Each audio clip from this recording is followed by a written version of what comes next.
sometimes you're going to need to change your presser foot. Super easy. Just at the back of your presser foot there'll be a little lever or a little dial. Push that, your foot falls off. I'm putting on my zipper foot today. I'm going to click it into place.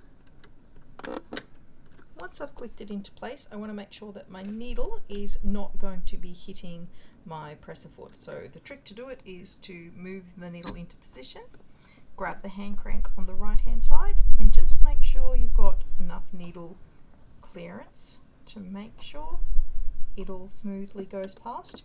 If your needle hits the actual foot, it would actually break your needle. So we just want to make sure that that doesn't actually happen. So that's how easy it is to change your foot.